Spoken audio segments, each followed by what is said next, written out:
Okay ma'am. सो आज हम देखेंगे कि जो स्पर्मेटिड होते हैं, ठीक है, 4 स्पर्मेटिड थे, उससे स्पर्मेटाजोआ कैसे बनता है। ठीक है, 4 स्पर्मेटिड से स्पर्मेटाजोआ, या स्पर्मेटाजोआ क्या कहलाता है, ट्रू मेल गैमीट है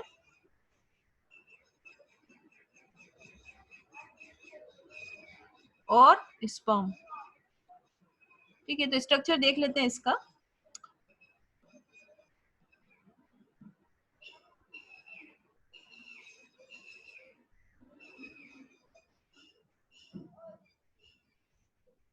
ये मॉडिफिकेशन के बाद बनेगा। ठीक है, मॉडिफिकेशन मतलब जब आपने ये देखा था कि पहले स्पर्मेटिड बन रहा था, ठीक है, आप में से जो बच्चे नहीं थे लास्ट क्लास में, आप देख लेना वीडियो कि ये जो कंडीशन है ये ट्रू स्पर्म की कंडीशन है। ठीक है, थोड़ा बहुत इस तरीके का दिख रहा होगा जैसे बेलेनोग्लेसिस था। ठीक है, तो स्पर्मेटिड एक ट्रू गैमेट नहीं है। स्पर्मेटिड कुछ सेल होती है जो एन है और उनमें कुछ डिफरेंशिएशन होता है। डिफरेंशिएशन इन द सेंस की कोई माइटोसिस मियोसिस नहीं हो रहा, थोड़ा सा चेंजेस हो रहे हैं, उसके बाद ये स्पर्मेटाजोआ बनेगा। तो हम जो स्ट्रक्चर पढ़ रहे हैं वो किसका पढ़ रहे हैं, स्पर्मेटाजोआ का पढ़ रहे हैं। फर्स्ट ऑफ ऑल स्पर्मेटाजोआ जो है या स्पर्म है, उसके 4 जो पार्ट्स होते हैं, और ये माइक्रोस्कोपिक स्ट्रक्चर है। पहली बात तो ये कि माइक्रोस्कोपिक है,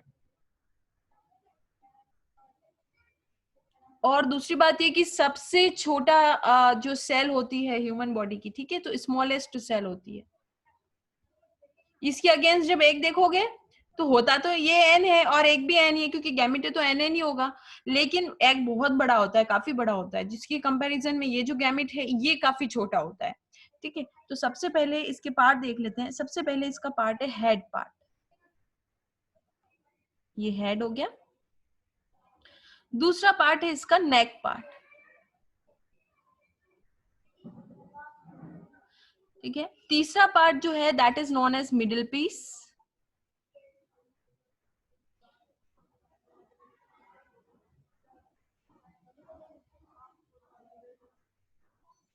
और जो लास्ट पार्ट है दैट इज टेल पार्ट। ठीक है, ये वाला पार्ट कौन सा है, टेल पार्ट। जो सबसे पहले ये एक सेल है और इसके ऊपर एक मेम्ब्रेन की पूरी, क्योंकि ये सेल ही है ना, सेल से ही तो ये बना है, इसके ऊपर कंप्लीट एक मेम्ब्रेन होती है, क्योंकि सेल के ऊपर प्लाज्मा मेम्ब्रेन तो होगी ही। सो एक कंप्लीट मेम्ब्रेन है इसके ऊपर इस तरीके से, और ये कंप्लीट मेम्ब्रेन क्या है, प्लाज्मा मेम्ब्रेन है, क्योंकि सेल तो है, आपने 11th क्लास में भी पढ़ा है। ठीक है, ये प्लाज्मा मेम्ब्रेन क्योंकि सेल से कन्वर्ट होके बन रहा है, तो प्लाज्मा मेम्ब्रेन तो कहीं जाएगी नहीं, अंदर थोड़े से चेंजेस होंगे। और इसके जो हेड वाला पार्ट होता है, यहाँ पर एक न्यूक्लियस प्रेजेंट होता है। हेड वाले पार्ट में क्या प्रेजेंट है, न्यूक्लियस, क्योंकि सेल है ना बच्चों, ये सेल ही तो है। जो सेल थी हैप्लॉइड सेल, उससे थोड़ा सा शेप में चेंज आ रहा है, बाकी कंपोनेंट्स तो वही रहेंगे। अब न्यूक्लियस कौन सा है, क्योंकि गैमेट है तो न्यूक्लियस कैसा होगा, हैप्लॉइड होगा। What is the meaning of haploid, the meaning of haploid means कि इसके अंदर क्रोमोसोम का नंबर क्या होगा, हाफ होगा। इसके बाद यहाँ पर इसके हेड वाले रीजन में एक कैप लाइक स्ट्रक्चर होता है, बहुत इंपॉर्टेंट है ये जो यहाँ पर एक कैप लाइक स्ट्रक्चर है, ये बहुत इंपॉर्टेंट है। और ये कैप लाइक स्ट्रक्चर जो है ये कहलाता है एक्रोसोम। ये क्वेश्चन आ ही जाता है घुमा फिरा के कि एक्रोसोम क्या करता है। एक्रोसोम में कुछ ऐसे केमिकल्स होते हैं जो केमिकल्स एग या मेल फीमेल गैमेट को बोर करेंगे। बोरिंग समझते हो, छेद करना। तो जब ये अंदर जाएगा, फीमेल गैमेट के अंदर मर्ज होगा, ठीक है, n+n वाली कंडीशन आएगी, जाइगोट बनाएगा, तो न्यूक्लियस जाएगा अंदर फीमेल गैमेट में, तो फीमेल गैमेट जो एग होगा उसको बोरिंग करना पड़ेगा, उसमें छेद करना पड़ेगा। तो उसके लिए जो काम आता है वो एक्रोसोम है। कुछ केमिकल्स होते हैं जो बोरिंग करवाते हैं, बोरिंग छेद करवाने का काम करते हैं फीमेल गैमेट में। ठीक है, ये अपनों को बहुत अच्छे से ध्यान रखना है, इसमें एंजाइम्स होते हैं। और जैसे पोलन था ना कि मैंगो का पोलन मैंगो के स्टिग्मा पर ही अलाउ है, जो पोमेग्रेनेट है उसका पोलन पोमेग्रेनेट की स्टिग्मा पर ही अलाउ है, वैसे ही एक स्पीशीज का जो गैमेट है, स्पर्म एनिमल्स की बात हो रही है, तो वो उसी के एग को बोर कर सकता है नेचुरली एक्रोसोम की वजह से। मतलब फिश का स्पर्म है और एग के जो हमारा फ्रॉग होता है उसके एग को बोर कर दे, ऐसा नहीं होता। फिश का स्पर्म है तो फिश के एग को ही बोर कर पाएगा, या उसका फ्रॉग का है तो फ्रॉग को ही बोर कर पाएगा, किसी बर्ड का है पर्टिकुलर, पैरेट का है तो पैरेट का स्पर्म पैरेट के एग को ही बोरिंग कर पाएगा, ह्यूमन का है तो ह्यूमन के एग को ही बोर कर पाएगा। ये नहीं है कि किसी एक स्पीशीज का स्पर्म डाल दिया और दूसरे का एग डाल दिया तो वो बोरिंग उसको छेद कर देगा उसके एग में, ऐसा नहीं होता है। ठीक है, ये ध्यान रखोगे, बहुत स्पेसिफिक है कि स्पीशीज वाला ही चलता है। ठीक है, न्यूक्लियस इज हैप्लॉइड। इसके बाद मिडिल पीस जो है बच्चों, इसमें बहुत सारे माइटोकॉन्ड्रिया प्रेजेंट होते हैं मिडिल पीस में। ठीक है, बहुत सारे माइटोकॉन्ड्रिया, ये नेक पीस से तो हेड पीस और मिडिल पीस जुड़ा रहता है, और मिडिल पीस में बहुत सारे माइटोकॉन्ड्रिया होते हैं। Mitochondria, you know that they are known as power house, और पावर हाउस होने की वजह से क्या होता है, पावर हाउस है तो बहुत सारी क्या रिलीज करेगा, एनर्जी रिलीज करेगा। ठीक है, तो एनर्जी आपको पता है ना, एनर्जी रिलीज हो रही थी माइटोकॉन्ड्रिया से। तो क्या होता है कि ये जो गैमेट है इसको फीमेल रिप्रोडक्टिव ट्रैक में, फीमेल रिप्रोडक्टिव ट्रैक क्या था, ये वाला जो पार्ट था फीमेल रिप्रोडक्टिव ट्रैक। ठीक है, यहाँ से मूवमेंट लेना पड़ेगा क्योंकि फर्टिलाइजेशन यहाँ हो रहा है तो थोड़ा मूवमेंट ही लेगा। तो मूवमेंट होने के लिए इसको चलना पड़ेगा, चलने के लिए क्या जरूरत है, इसको एनर्जी की जरूरत है। तो इसलिए एनर्जी के लिए इसको क्या लेना, इसको क्या करना है, यहाँ पर बहुत सारे माइटोकॉन्ड्रिया प्रेजेंट होंगे। ठीक है, एनर्जी प्रोड्यूस करते हैं। और टेल जो है वो मूवमेंट के लिए क्या करता है, बहुत ज्यादा हेल्प करता है। और एनर्जी कौन दे रहा है मूवमेंट के लिए, माइटोकॉन्ड्रिया दे रहा है। ठीक है, अब जो ह्यूमन मेल होता है नॉर्मल, ठीक है, एक इजेकुलेशन, इजेकुलेशन मतलब जब गैमेट बाहर निकलता है, यहाँ से लेकर के ये जो पाथ हमने देखा था, यहाँ से लेकर के ये पाथ होता है जब बाहर निकलता है। सो इन सिंगल इजेकुलेशन,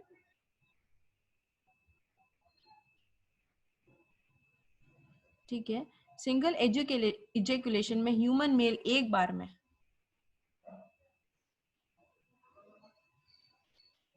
ठीक है, स्टोर तो यहाँ पर रहता है, कहाँ पर रहता है, इजेकुलेटरी डक्ट होता है ना यहाँ पर, ईजे हमने पढ़ा था, यहाँ पर स्टोर रहेगा। ठीक है, स्टोर रहता है और यहीं से क्या होता है, वो इजेकुलेट होता है। एट द मोमेंट ऐसा नहीं कि एट द मोमेंट अभी नीड हो गई है तो यहाँ बनेगा फिर गैमेटोजेनेसिस चलेगा। गैमेटोजेनेसिस तो बहुत लंबा प्रोसेस है, यहाँ बन बन के स्टोर रह जाता है। ठीक है, उसके बाद कितने इजेकुलेट होते हैं सिंगल इजेकुलेशन में, ये नंबर आपको याद रखना है, दैट इज 200 to 300 मिलियन। ठीक है, एक बार में, नंबर समझ सकते हो, 1 मिलियन में 10-10 लाख होते हैं, तो 200 to 300 मिलियन में कितने होंगे। ठीक है, साइज देखो कितने टाइनी है, और एक बार में इतने एजुकेटेड होते हैं। और उसमें से मिनिमम जो हेल्दी कहलाता है, जो ह्यूमन मेल हेल्दी कहलाएगा, रिप्रोडक्टिव सिस्टम उसका हेल्दी है, तो 200 से 300 मिलियन में से 60% जो है ये स्पर्म, कितने परसेंट, 60% नॉर्मल शेप और नॉर्मल साइज के होने चाहिए, normal shape and normal size. ठीक है, ये होने चाहिए नॉर्मल शेप और नॉर्मल साइज के। इसका मतलब क्या है कि जब ये स्पर्मेटिड बने थे, मैंने कल आपको एक फोटो भेजा था, आउटलाइन भेजी थी, मैंने कहा था स्पर्मेटिड के बाद स्पर्मेटाजोआ बनेगा, कुछ चेंजेस आएंगे। ठीक है, तो इस तरीके से कंप्लीट है, ये कंप्लीट गैमेट है। तो जब वो चेंजेस क्रिएट हो रहे हैं तो ये इस तरीके का स्ट्रक्चर बना है। कई बार नहीं भी बनता, ऐसा नहीं है कि सारे ऐसे ही बन जाते हैं, बिल्कुल अजीब बनते हैं, मूवेबिलिटी नहीं होती, टेल नहीं होती। ठीक है, तो थोड़ा कमी रह जाती है। तो नॉर्मल कहलाने के लिए, एजुकेट तो इतने हो रहे हैं, लेकिन नॉर्मल कहलाने के लिए 60% में जो है वो नॉर्मल साइज और शेप के होने चाहिए, मतलब बिल्कुल इस तरीके के नॉर्मल होने चाहिए 60%। और उसमें से भी, ठीक है, ये 60%, और कम से कम 40% जो है, 60% नॉर्मल शेप एंड साइज के होने चाहिए 200 से 300 मिलियन में से।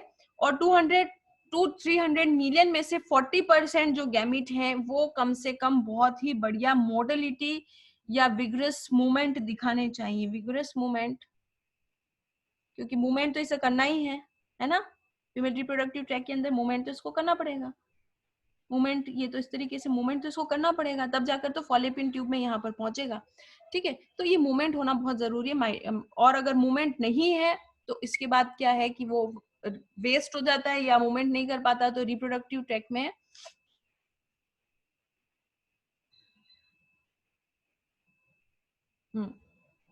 मूवमेंट नहीं होता तो रिप्रोडक्टिव ट्रैक में वहीं पर वेस्ट हो जाता है, तो ये नॉर्मल है। ठीक है, ये हमारी बुक में है डायग्राम, मैंने सेम बुक का ही बनाया। प्लाज्मा मेम्ब्रेन, एक्रोसोम याद रखना है, न्यूक्लियस, हाफ क्रोमोसोम मटेरियल, नेक, मिडिल पीस। मिडिल पीस में बहुत सारे माइटोकॉन्ड्रिया होते हैं जो एनर्जी देते हैं स्विमिंग के लिए।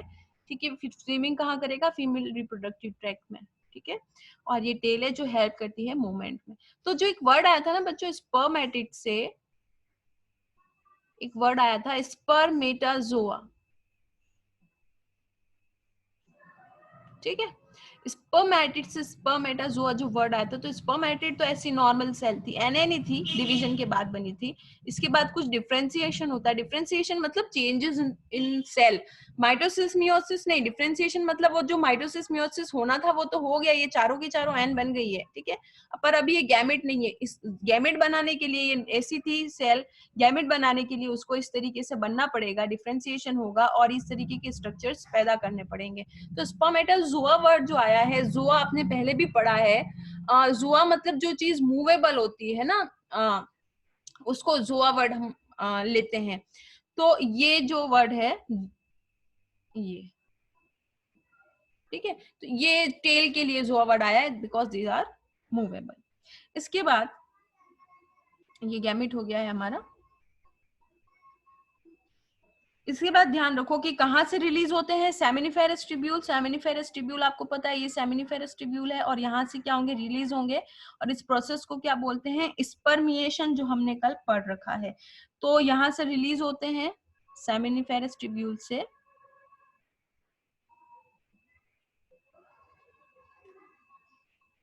ठीक है, सेमिनिफेरस ट्यूब्यूल से ध्यान रखोगे कि सेमिनिफेरस ट्यूब्यूल से जो रिलीज हो रहा है, तो ये नहीं है कि जब इजेकुलेशन है तभी एग्जैक्टली वहां तो ईजे में, इजेकुलेटरी डक्ट में इकट्ठे रहते हैं, उसके बाद निकलते हैं। ठीक है, तो सेमिनिफेरस ट्यूब्यूल से ये बनने के बाद, कंप्लीटली बनने के बाद, जो भी हमने कल प्रोसेस पढ़ा था गैमेटोजेनेसिस, वो सारा का सारा प्रोसेस कंप्लीट होता है। उसके बाद ये बाहर निकलते हैं। कहाँ से निकलते हैं, यहाँ पर हमने पाथ देखा था, रीटेस्टिस, उसके बाद यहाँ पर प्रेजेंट था वासा एफ्रेंशिया, उसके बाद एपिडिडिमस, फिर वासा डेफरेंस। तो वो पाथ से पूरा का पूरा निकलते हैं। ठीक है, और एसेसरी जो डक्ट होती है वहां से निकलेंगे। 4 एसेसरी डक्ट थी, rete testis, vasa efferentia, epididymis and vasa deferens, वहां से निकलते हैं। और उसके बाद इस पाथवे में पूरे के पूरे क्या करते हैं, जाते हैं। तो यहाँ पाथवे में आप देखो, यहाँ पाथवे में सेमिनल वेसिकल भी है, प्रोस्टेट भी है, बल्बो यूरेथ्रल ग्लैंड भी है। ठीक है, तो ये सारी की सारी क्या थी, ग्लैंड्स थी। ठीक है, और ग्लैंड्स क्या करती है, सीक्रीशन करती है। ठीक है, इसके अलावा कुछ सीक्रीशन एपिडिडिमस का भी होता है, थोड़ा सा सीक्रीशन जो है वो वास एफ्रेंस का भी होता है, वासा एफ्रेंशिया का सीक्रीशन भी होता है थोड़ा सा। सेमिनल वेसिकल, तो सेमिनल बहुत ही अच्छे अमाउंट में सीक्रीशन करता है, प्रोस्टेट भी सीक्रीशन करता है, मतलब ऑल द वे क्या कौन कौन सीक्रीशन कर रहा है। देखो एसेसरी डक्ट तो 4 हैं, रीटेस्टिस हमने पढ़ा था, हमने वासा एफ्रेंशिया पढ़ा था, हमने एपिडिडिमस पढ़ा था, हमने वास डेफरेंस पढ़ा था, ये तो एसेसरी डक्ट थी। ठीक है, सिक्रीशन कहाँ कहाँ हो रहा है, मेजर सिक्रीशन कर रहा है seminal vesicle, prostate and bulbourethral gland, they are major secretory glands. लेकिन इनके अलावा भी थोड़ा सा सिक्रीशन कौन कर रहा है, एपिडिडिमस सिक्रीशन कर रही है, और वास डेफरेंस भी क्या कर रहा है, सिक्रीशन कर रहा है। सेमिनल वेसिकल तो बहुत मेजर सिक्रीशन कर रही है, प्रोस्टेट भी सिक्रीशन कर रहा है, बल्बो यूरेथ्रल भी क्या कर रहा है, सिक्रीशन कर रहा है। ठीक है, तो ये सिक्रीशंस है। ठीक है, तो ये सिक्रेटरी डक्ट है, एक्चुअली ग्लैंड्स हैं, seminal vesicle, prostate and bulbo urethral, but ये आर मेजर सिक्रीशंस है। ठीक है, बाकी भी थोड़ा बहुत सिक्रीशन कर रही है। अब एक तो सिक्रीशन जो है उसे बोलते हैं हम सेमिनल प्लाज्मा। ठीक है, सिक्रीशंस को क्या बोलते हैं, सारे सिक्रीशन जो भी मिल रहे हैं वो क्या बनाते हैं, सेमिनल प्लाज्मा। और दूसरा जो गैमेट है वो कहाँ पर बन रहा है बच्चों, वो बन रहा था सेमिनिफेरस ट्यूब्यूल में। आगे बात समझ में, एक तो सिक्रीशन है लिक्विड पार्ट, एक है गैमेट बन रहा है। ठीक है, इन दोनों को मिला के, यानी ये जो सीक्रेशन हो रहा है और ये जो गैमेट बन रहा है, ठीक है, ये दोनों इस यहाँ पर जब आएंगे तो सीक्रेशन भी मिलेगा साथ में, और साथ में क्या मिलेगा, गैमेट भी मिलेगा, दोनों चीजें मिल जाएगी। तो सीक्रेशन है सेमिनल प्लाज्मा, गैमेट स्पर्म, तो अब दोनों को साथ में क्या बोलेंगे, साथ में बोलते हैं इन्हें सेमन। ये ध्यान रखोगे, ठीक है। Semen is made up of 2 parts, seminal plasma जो ग्लैंड सीक्रेट करती है, नॉर्मल जो ग्लैंड से सीक्रेशन के लिए वो तो सीक्रेट करती है, थोड़ा बहुत एपिडिडिमस और वास डेफरेंस भी सीक्रेट करता है। और ये जो सीक्रेशन है, ये सीक्रेशन किस में हेल्प करता है, ये सीक्रेशन जो है सेमिनल प्लाज्मा, ठीक है, एक तो ये एल्काली होता है, ठीक है, बेसिक प्रॉपर्टी होती है इसकी पीएच के हिसाब से। और ये क्या हेल्प करता है कि ये जो मैचुरेशन और मोटिलिटी ऑफ स्पर्म्स,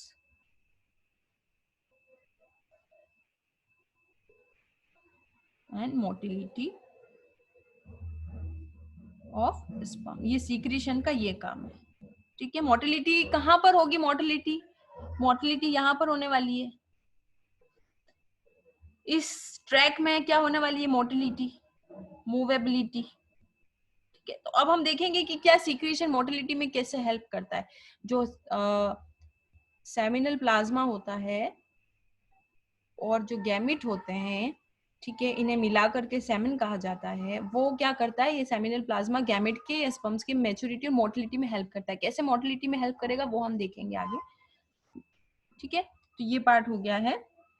और जो सारे के सारे फंक्शंस होते हैं, ठीक है, एसेसरी ग्लैंड के और डक्ट के और स्पर्मेटोजेनेसिस के और पूरा का पूरा कंप्लीट ये स्पर्म बनने का शुरुआती जो प्रोसेस होता है, जो हमने कल देखा था ये, ठीक है, ये सारे के सारे हार्मोनल कंट्रोल में होते हैं। कल हमने हार्मोनल कंट्रोल भी पढ़े थे, 2 तरीके के गोनेडोट्रोपिन्स थे, तो वो गोनेडोट्रोपिन्स पूरा का पूरा प्रोसेस में क्या करते हैं, सारे एक तो सारी ग्लैंड्स पर एंड डक्ट पर एंड पूरे सिस्टम पर कंट्रोल करते हैं, और स्पर्मेटोजेनेसिस पर भी कंट्रोल करते हैं। अगर स्पर्मेटोजेनेसिस सही से नहीं हुआ तो बहुत बड़ी प्रॉब्लम हो सकती है, गैमेट सही से प्रोड्यूस नहीं होगा तो आगे रिप्रोडक्टिव सिस्टम से रिलेटेड डिजीजेज वही डिजीज है। और ये जो हमने पढ़ा है ये रिक्वायरमेंट है नॉर्मल कहलाने के लिए, ठीक है, ये आपको डिजिट थोड़ी सी याद रखनी पड़ेगी, ठीक है। कितने नॉर्मल होने चाहिए और कितने मूवमेंट शो करने चाहिए, टोटल कितने एजिकुलेट होने चाहिए। अगर इससे कम एजिकुलेट होते हैं तो भी वो नॉर्मल कंडीशन नहीं है, इससे कम परसेंट में नॉर्मल शेप और साइज के नहीं होते तब भी वो नॉर्मल कंडीशन नहीं है, और 40% से लेस देन मूवमेंट शो नहीं करते तब भी वो नॉर्मल कंडीशन नहीं है, तो वो डिजीजेस की कैटेगरी में काउंट होता है, ठीक है। नंबर आपको लर्न करने हैं, ऐसे लर्न कर लो, क्वेश्चन उठ के आ सकता है। चलिए ये हो गया है। अब हम बच्चों आगे बढ़ रहे हैं और आगे हम लोग स्टार्ट करेंगे आज गैमेटोजेनेसिस। वापस गैमेटोजेनेसिस यानी गैमेट का बनना, ठीक है, लेकिन कौन सा गैमेट बनाएंगे, फीमेल गैमेट बनाएंगे, ठीक है। फीमेल गैमेट को बोलते हैं ओवम। तो अभी हम क्या बोलेंगे, oogenesis, ठीक है। एक क्वेश्चन ऐसा सिंपल आ जाए, oogenesis किससे रिलेटेड है, स्पर्मेटोजेनेसिस किससे रिलेटेड है, मेगास्पोरोजेनेसिस किससे रिलेटेड है, माइक्रोस्पोरोजेनेसिस किससे रिलेटेड है, तो वो क्वेश्चन भी आ सकता है। तो हमें इस तरीके से टर्म्स को बहुत अच्छे से समझना है। अब oogenesis समझने के लिए उस दिन हमने ओवेरी का स्ट्रक्चर पढ़ा था, ठीक है। तो हमने क्या देखा था, देखो ये यहाँ पर ये इनफंडिबुलम था, ठीक है। ये पूरा का पूरा नहीं बताऊंगी मैं, थोड़ा सा ये हमने पढ़ा था गाइनोशियम, गाइनोशियम ये uterus and female reproductive system, ठीक है। ये था फेलोपियन ट्यूब एंड ये था यूटेराइन फुंडुस,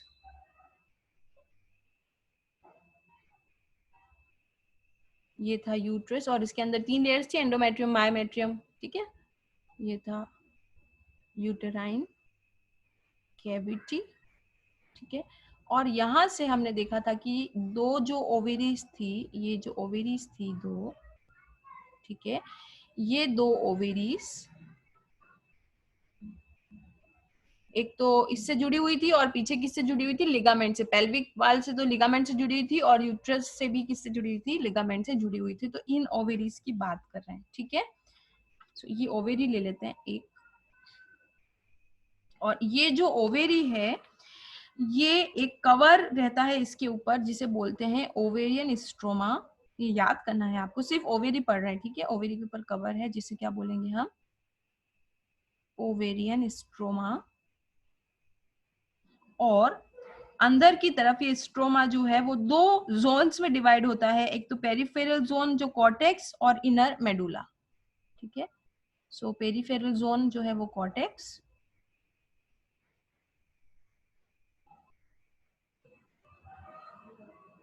और अंदर वाला पार्ट क्या कहलाएगा, मेडुला, ठीक है। ये ओवेरी का स्ट्रक्चर हुआ। अब ओवेरी का स्ट्रक्चर थोड़ा सा बड़ा देख लेते हैं, ठीक है। ये ओवेरी है, तो इसके ऊपर जो है वो ओवेरी का जो कवरिंग होगी that is known as ovarian stroma और कॉर्टेक्स एंड इनर मेडुला, ठीक है। अब यहाँ पर हमें क्या पढ़ना है, गैमेटोजेनेसिस स्टार्ट करना है। तो सबसे पहले गैमेटोजेनेसिस में एक चीज अपनों को ध्यान रखनी है कि जो फीमेल फीटस होता है, फीटस मतलब अभी खुद जो फीमेल है जिसकी गैमेटोजेनेसिस हम पढ़ेंगे, ठीक है, जिसका गैमेटोजेनेसिस हमें स्टडी करना है, या oogenesis जिस फीमेल का स्टडी करना है, ठीक है, वो अभी खुद ही अपने मदर के वॉम्ब में बन रही है, ठीक है। जिस फीमेल का oogenesis हमें रैंडम किसी का भी स्टडी करना है, वो खुद अभी वॉम्ब में है, ठीक है, अपनी मदर के वॉम्ब में है। और जब वो अपनी मदर के वॉम्ब में है तो उस टाइम तक उसका क्या हो रहा है, अभी एम्ब्रियोनिक डेवलपमेंट हो रहा है,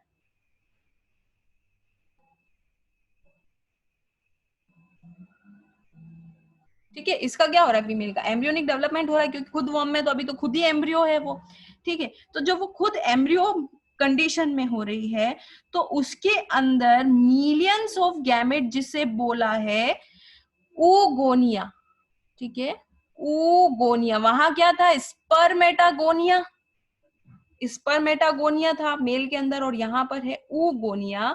ये 2n है, और आप इसे बोल सकते हो गैमेट मदर सेल। हमने ये पढ़ा है ना कि हर ऑर्गेनिज्म में कुछ सेल होती है जो कमिटेड होती है, जो कि गैमेट मदर सेल कहलाती है। तो यहाँ पर ये जो कंडीशन हो रही है, देखो यहाँ पर इसमें, ठीक है, ये एंटायर जो चीज आप पढ़ रहे हो ना, ये entire thing you are studying, ये तो 2n है, और इसका कोई गैमेट बनाने से कोई लेना देना नहीं है। ये जो ओवेरी पढ़ रहे हो इसमें कुछ सेल, वो भी अभी जब वो खुद ही एम्ब्रियोनिक कंडीशन में है, तो इसकी कुछ सेल कमिटेड हो जाएगी, कुछ सेल मतलब मिलियंस ऑफ सेल कमिटेड हो गई। एक बॉडी में मिलियंस ऑफ सेल का कोई लेना मतलब कह सकते कंसीडर ही मत करो, ट्रिलियंस एंड ट्रिलियंस में जीलियंस में सेल होती है। तो ये सेल कमिटेड हो जाएगी, और कौन सी सेल होगी, ये oogonia, ठीक है। कमिटमेंट, एम्ब्रियो खुद एम्ब्रियो है तभी कमिटमेंट हो गया कि oogonia, जिसे बोलेंगे गैमेट मदर सेल, और क्या बोल सकते थे हम, मियोसाइट, कि मियोसाइट ही गैमेट बनाने में जाएगी। ये सारी 2n है, तो ये अभी कमिटेड हो जाएगी जब ये खुद किस में है, एम्ब्रियोनिक कंडीशन में चल रही है, ठीक है। इसके बाद ये इसी, अब नया कोई भी oogonia नहीं बनेगा, ठीक है। ये एम्ब्रियोनिक कंडीशन में ये oogonia या जीएमसी या मियोसाइट कमिटेड हो गई है, ठीक है। और ये अब किसी भी तरीके से नया oogonia नहीं बनेगा, ये कमिटेड है, ठीक है, कमिटमेंट हो गई है। अब पूरी लाइफ नहीं बनेगा, ठीक है, कमिटेड है, मिलियंस में कमिटेड है। अब क्या होता है कि इसके अंदर जो है डिवीजन स्टार्ट होता है, और ये डिवीजन स्टार्ट होगा जब ये फिटस कंडीशन में ही है, तभी डिवीजन स्टार्ट होगा। और क्योंकि ये oogonia है तो मियोसाइट है, तो ये मियोसिस में जाएगा oogonia, ठीक है। किस में जाएगा, मियोसिस में। और मियोसिस दो तरीके का होता है, मियोसिस फर्स्ट और मियोसिस सेकंड। तो मियोसिस फर्स्ट के प्रोफेस फर्स्ट में, कहां पर, मियोसिस फर्स्ट में, जो मियोसिस फर्स्ट और मियोसिस 2 होता है ना, मियोसिस सेकंड, उसमें मियोसिस फर्स्ट के प्रोफेस फर्स्ट में oogonia जब डिवाइड होगा, ठीक है, तो ये यहीं पर क्या हो जाएगा, अटक जाएगा, या हम कह सकते हैं अरेस्ट हो जाएगा। ये बहुत इंपॉर्टेंट क्वेश्चन है कि कहां पर आकर के अरेस्ट होता है। प्रोफेस फर्स्ट में आकर के क्या होता है, टेम्परेरी क्या होता है, अरेस्ट होता है। और ये जो अरेस्ट हो गया है, ठीक है, ये जो अरेस्ट हुआ है, इसको क्या बोलेंगे, इसे बोलेंगे प्राइमरी oocyte, ठीक है। प्राइमरी oocyte क्या हो गया है, प्रोफेस फर्स्ट में जो oogonia था वो अरेस्ट हो गया है ओवेरी में, दोनों ओवेरी में, ठीक है। और ये क्या कहलाएगा, प्राइमरी oocyte कहलाएगा। प्रोफेज फर्स्ट में अरेस्टेड सेल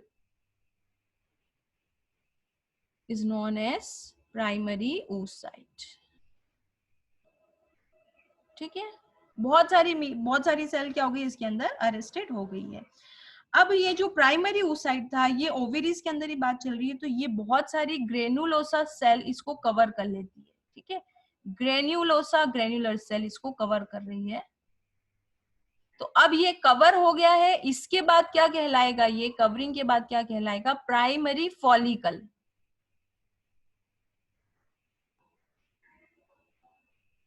ठीक है, प्राइमरी oocyte क्या हो गया, प्राइमरी फॉलिकल।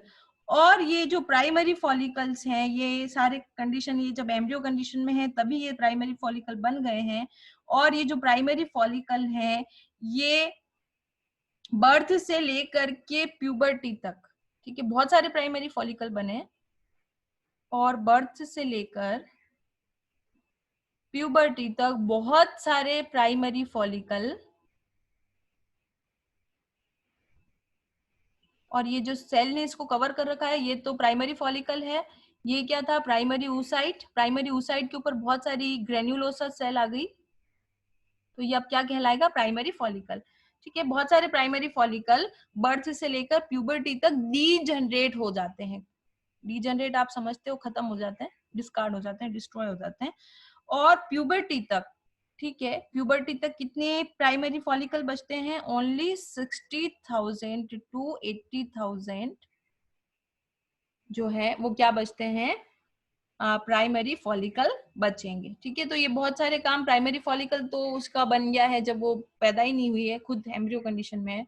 बर्थ से लेकर प्यूबर्टी तक बहुत सारे प्राइमरी फॉलिकल डीजनरेट होगा, और प्यूबर्टी आने तक, यानी अब खुद गैमेट, ऐसे नॉर्म गैमेट बनेंगे जो गैमेट कहलाने लायक है, अभी तक तो डिवीजन ही कंप्लीट नहीं हुआ, तो 60,000 to 80,000 क्या बचेंगे, प्राइमरी फॉलिकल बचेंगे।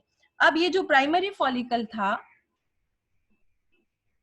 ये जो प्राइमरी फॉलिकल था, ठीक है, इसके ऊपर क्या आ गई थी, बहुत सारी ग्रेन्युलोसा सेल आ गई थी प्राइमरी oocyte पर, सॉरी प्राइमरी oocyte था ये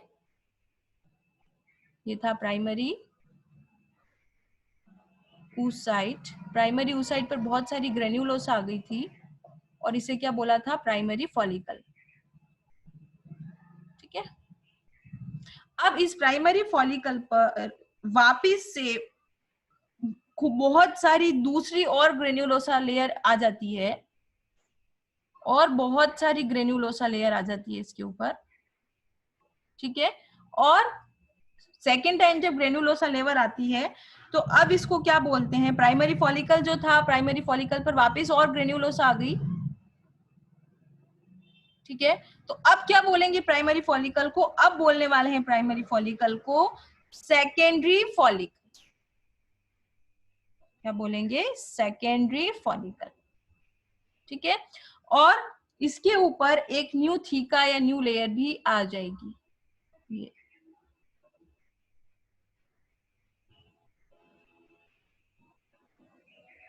ठीक है, मैं फ्लो चार्ट दे दूंगी तो समझ में आ जाएगा आप लोगों को। ठीक है, अब सेकेंडरी फॉलिकल बन गया है। सेकेंडरी फॉलिकल में क्या है, सबसे पहले तो प्राइमरी oocyte था, फिर प्राइमरी oocyte था, इसके ऊपर एक कुछ लेयर आ गई जिसे हमने प्राइमरी फॉलिकल बोला, और फिर वापस और ग्रेन्युलोसा लेयर आ गई, तो इसे क्या बोला, सेकेंडरी फॉलिकल बोला। और इसके ऊपर फाइनली एक थीका या कवरिंग और आ गई है, तो अब ये कंप्लीट क्या हो गया है, सेकेंडरी oocyte कहलाएगा।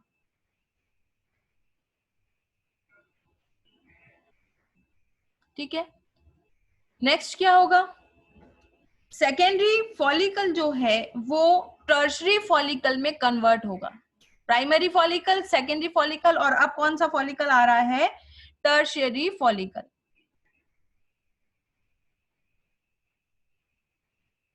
अब कुछ चेंजेस होंगे टर्शरी फॉलिकल में भी।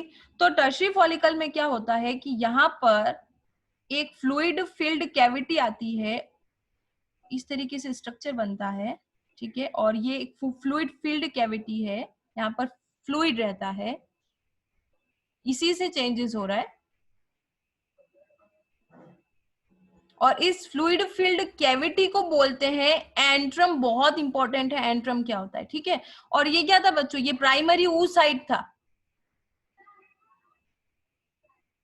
प्राइमरी oocyte याद है, ये देखो, ये प्राइमरी oocyte ही था ना सबसे पहले। ऊगोनिया जो था, ये यहाँ पर बहुत सारी सेल कमिटेड हो गई थी और वो ऊगोनिया थी। ऊगोनिया में मियोसिस हुआ, ठीक है, बहुत सारी ऊगोनिया थी, बहुत में मियोसिस हुआ। मियोसिस फर्स्ट हुआ, मियोसिस फर्स्ट की प्रोफेज फर्स्ट में अरेस्ट हो गया। अरेस्ट होने के बाद ये क्या कहला रहा था, प्राइमरी oocyte। और प्राइमरी oocyte को कुछ नहीं हुआ था, उसके ऊपर लेयर्स लेयर्स आ रही थी प्राइमरी oocyte के ऊपर, जिसे हमने प्राइमरी फॉलिकल सेकेंडरी फॉलिकल बोला। तो प्राइमरी oocyte तो वही है, प्राइमरी oocyte के ऊपर नई नई लेयर्स क्रिएट हो रही हैं, ठीक है। तो ये जो बीच में है दैट इज प्राइमरी oocyte। और ये जो टर्शरी फॉलिकल बनेगा, तो टर्शरी फॉलिकल में यहाँ पर जो लेयर आई थी ना, ये सेकेंडरी oocyte था, तो ये तो था प्राइमरी ग्रेन्युलोसा, सेकेंडरी ग्रेन्युलोसा आया था, फिर दूसरा ग्रेन्युलोसा आया था, फिर क्या आया था, थीका आया था, ठीक है। और ये सेकेंडरी oocyte कहलाया था। तो ये जो थीका था ना, ये जो थीका मतलब लेयर, ठीक है, थीका का मतलब क्या होता है, लेयर। तो ये जो थीका है, जब टर्शरी फॉलिकल बनेगा तो ये थीका दो लेयर में डिवाइड हो जाएगा। एक तो कहलाएगा आउटर थीका और एक कहलाएगा इनर थीका, ठीक है। थीका का मतलब क्या होता है, लेयर, ठीक है। तो ग्रेनुलोसा लेयर भी धीरे धीरे क्या हो जाएगी, कन्वर्ट होती चली जाएगी और बीच में एक खाली स्पेस आ जाएगा जहां पर फ्लूइड भर जाएगा। और इसी टाइम पर, ठीक है, जब ये टर्शरी फॉलिकल में कन्वर्ट हो रहा है तो प्राइमरी oocyte जो था वो कहां पर अटका हुआ था, प्रोफेस फर्स्ट में अटक गया था। अब ये जब सेकेंडरी oocyte से टर्शरी सेकेंडरी फॉलिकल से फॉलिकल है, सॉरी दिस इज, ठीक है, टर्शरी फॉलिकल में था, तो ये जो प्राइमरी oocyte तो अंदर ही था ना इसके, प्राइमरी oocyte, ठीक है। यही तो इसका मेन था गैमेट, बाकी तो नई नई लेयर आ रही थी। तो ये प्रोफेस फर्स्ट जो था मियोसिस फर्स्ट में अटका हुआ था, ठीक है, ये अपना डिवीजन जो है वो पूरा करेगा, ठीक है। और डिवीजन पूरा करने के बाद, कंप्लीट डिवीजन पूरा करने के बाद, क्योंकि इसे मियोसिस पूरा करना है, तो फर्स्ट मियोटिक डिवीजन कंप्लीट कर लेगा, ठीक है, मियोसिस फर्स्ट कंप्लीट कर लेगा और दो सेल में कन्वर्ट हो जाएगा। एक तो कहलाएगा सेकेंडरी oocyte और दूसरा कोई बनाएगा छोटा सा पोलर बॉडी, ठीक है। अभी मियोसिस फर्स्ट हुआ है, ये ध्यान रखोगे, ठीक है। तो जो पोलर बॉडी बना, ये तो एनएन ही है, सीधी सी बात है, क्योंकि मियोसिस हो रहा था। तो सबसे पहले हमने देखा था किससे, कहां से स्टार्ट हुआ था बच्चों, ये स्टार्ट हुआ था जब फीमेल खुद एम्ब्रियो कंडीशन में है तो उसकी ओवेरीज बन गई हैं, ठीक है, उसमें ऊगोन या कमिटेड हो गया है, उसके अंदर मियोसिस फर्स्ट हुआ, बहुत सारी सेल मियोसिस फर्स्ट में गई जो प्रोफेज फर्स्ट में अटक गई। प्रोफेज फर्स्ट में अटकी तो उसे क्या बोला, प्राइमरी oocyte। प्राइमरी oocyte जो था उसके ऊपर प्रोफेज फर्स्ट में अटका हुआ है और इसके अंदर बहुत सारी ऊपर लेयर आ गई। एक layer I granulosa, granular cell की ग्रेन्स, ठीक है, ग्रेन्स टाइप। एक होता है ग्लैंड्यूलर, एक होता है ग्रेन्युलर, वो बता रखा है मैंने पहले, ग्रेन्युलोसा, ठीक है। तो प्राइमरी फॉलिकल, फिर प्राइमरी फॉलिकल बन के बहुत टाइम तक रहेगा, ये जब फीटस है ना फेटल कंडीशन, तभी प्राइमरी फॉलिकल बन जाएगा। उसके बाद बर्थ टू प्यूबर्टी बहुत सारे प्राइमरी फॉलिकल खत्म हो जाएंगे और कितने प्राइमरी फॉलिकल बचेंगे, 60,000 to 80,000 ही प्राइमरी फॉलिकल्स बचेंगे, जिसके अंदर जो मेन गैमेट है प्राइमरी oocyte वो रहेगा।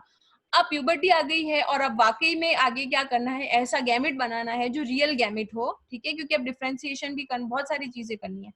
तो ये जो प्राइमरी फॉलिकल है, अब इसके अंदर थोड़ा चेंजेस आएगा, वो सेकेंडरी फॉलिकल में कन्वर्ट होगा। तो सेकेंडरी फॉलिकल में कन्वर्ट होने के बाद ये क्या होगा कि जो प्राइमरी oocyte है वो तो वही है, प्रोफेज फर्स्ट में अटका हुआ है ये तो, और इसके ऊपर और ग्रेन्युलेसा आ जाएगी और थीका आ जाएगी, तो क्या बोलेंगे इसको, अब सेकेंडरी फॉलिकल बोलेंगे, ठीक है। सेकेंडरी फॉलिकल के अंदर प्राइमरी oocyte, ठीक है, बाहर सिर्फ कवरिंग आती जा रही है, सेकेंडरी फॉलिकल के अंदर प्राइमरी oocyte। अब क्या है, सेकेंडरी फॉलिकल में थीका आ गया, सेकेंडरी फॉलिकल टर्शरी फॉलिकल में कन्वर्ट होगा और जब टर्शरी फॉलिकल में कन्वर्ट होगा तो ये जो थीका थी, लेयर थी, ये आउटर थीका और इनर थीका में कन्वर्ट हो जाएगी और बीच में ये जो ग्रेन्युलोसा लेवल है ये चेंज हो जाएगी, फ्लूइड फील्ड कैविटी आ जाएगी। अब ग्रेन्युलोसा हट गई, ठीक है, ये जो ग्रेनुलोसा थी, ये जो दो ग्रेनुलोसा थी, ग्रेनुलर लेवल, ये हट गई और एक फ्लूइड फील्ड कैविटी आ गई इनकी अंदर, जिसे क्या बोला, एंट्रम और प्राइमरी ऊसाइड। तो यही था प्राइमरी ऊसाइड, ठीक है, जो प्रोफेज फर्स्ट में अटका था। अब टर्शरी फेज में ये सब होगा और इसके साथ में क्या होगा कि जो प्राइमरी ऊसाइड प्रोफेज फर्स्ट में अटका हुआ था, मियोसिस फर्स्ट के प्रोफेज फर्स्ट में, वो अपना मियोसिस फर्स्ट पूरा कंप्लीट करके प्राइम जो आपका प्राइमरी ऊसाइड है वो सेकेंडरी ऊसाइड और पोलर बॉडी में कन्वर्ट हो जाएगा। तो टर्शरी फॉलिकल में क्या बना सकते हो आप लोग? टर्शरी फॉलिकल में जब बना तो क्या बना? सबसे पहले तो थीका एक्सटर्ना बाहर, ठीक है, थीका इंटरना, ठीक है, फिर बीच में एक फ्लूइड फील्ड कैविटी, ये फ्लूइड फील्ड कैविटी जिसे क्या, ये खाली जो स्पेस है, ठीक है, ये खाली जो स्पेस है, ये फ्लूइड फील्ड कैविटी जिसे क्या बोला, एंट्रम, और ये सेकेंडरी ऊसाइड इसके अंदर बन जाएगा, ठीक है, ऊसाइड, क्योंकि डिवीजन क्या हो गया है, कंप्लीट हो गया, और एक पोलर बॉडी भी बनेगी, लेकिन अभी हमारी स्टडी जोन से बाहर है वो, ठीक है।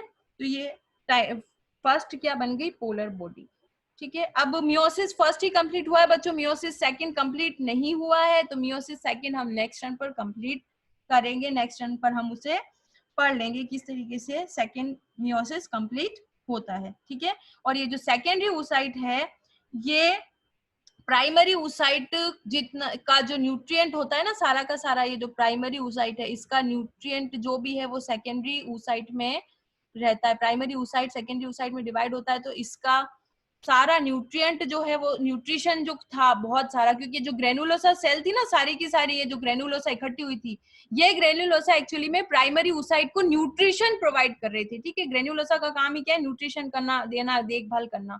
तो प्राइमरी oocyte में अच्छा खासा न्यूट्रिशन हो गया, और सारा न्यूट्रिशन प्राइमरी oocyte का ले लिया सेकेंडरी oocyte ने। पोलर बॉडी के पास कोई न्यूट्रिशन नहीं है, ये कोई गैमेट भी नहीं आगे बनाने वाली है, इसका फंक्शन अभी नहीं पढ़ना, ठीक है। तो सेकेंडरी oocyte बहुत ही ज्यादा न्यूट्रिटिव होती है, या न्यूट्रिशन होता है इसका प्राइमरी oocyte का। प्राइमरी oocyte को कहां से मिला, ग्रेन्युलोसा से। आगे बात समझ में? बाकी हम नेक्स्ट टर्न पर स्टडी कर लेंगे, कल पढ़ लेंगे बचा हुआ।